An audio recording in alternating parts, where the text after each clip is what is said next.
Merci pour une si belle présentation. Je vais m'inscrire dans la logique de notre rencontre, qui était celle de la francophonie, future de la francophonie. Qu'est-ce qu'on peut faire avec ces dimensions francophones, culturelles, dans le monde diplomatique d'aujourd'hui?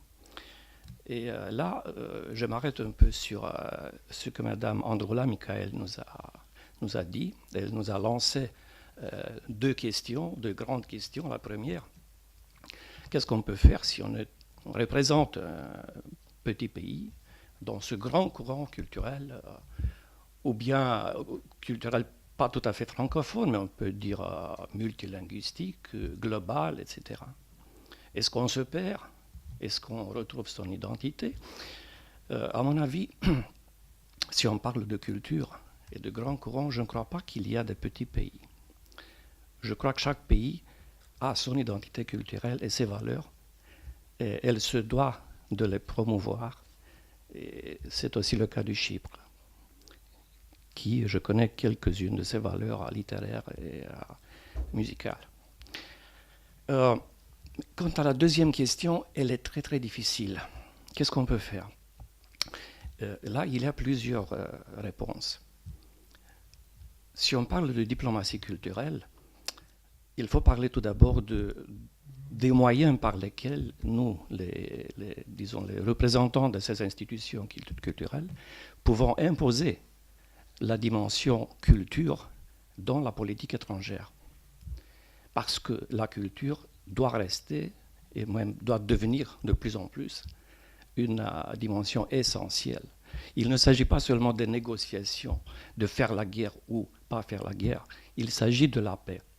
Et comme nous le disait M. Alain Gérard Slama, il y a une demi-heure, la langue c'est déjà la paix, c'est le dialogue.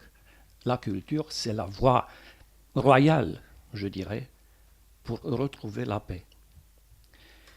Et donc nous avons ce devoir de mettre la culture de nos pays, et maintenant on parle de culture francophone, au devant de la politique étrangère, et parler en termes de culture, parce que ça veut dire valeur, style de vie, imaginaire, prise au réel, moyen de s'exprimer, intelligence. Et avec ces armes, oui, avec ces armes on peut lutter contre tout ce qui est conflit, tout ce qui est non humain dans notre société. Nous avons bien sûr quelques instruments. Nous avons l'Organisation internationale de la francophonie, et je rappelle ici qu'en 2006, la Roumanie a organisé le sommet de cette organisation, et elle a aussi lancé le programme Jeune UNESCO de bourses doctorales et postdoctorales, dont ont bénéficié jusqu'à maintenant plus de 460 boursiers venus de l'Afrique et de l'Europe centrale. Nous avons bien sûr l'agence universitaire francophone. Nous avons les instituts culturels qui sont basés ici en France. Mais je crois que cela ne suffit pas. Avoir des institutions ne veut pas dire que tout va pour le mieux dans le meilleur des mondes. Je crois qu'à travers ces institutions, nous devons construire un dialogue francophone. Dialogue, ça veut dire quoi? Il faut se connaître, comme vous avez dit déjà, madame. On peut organiser en commun des actions. On peut avoir un autre type de dialogue avec les médias. Les médias, voilà, à nouveau.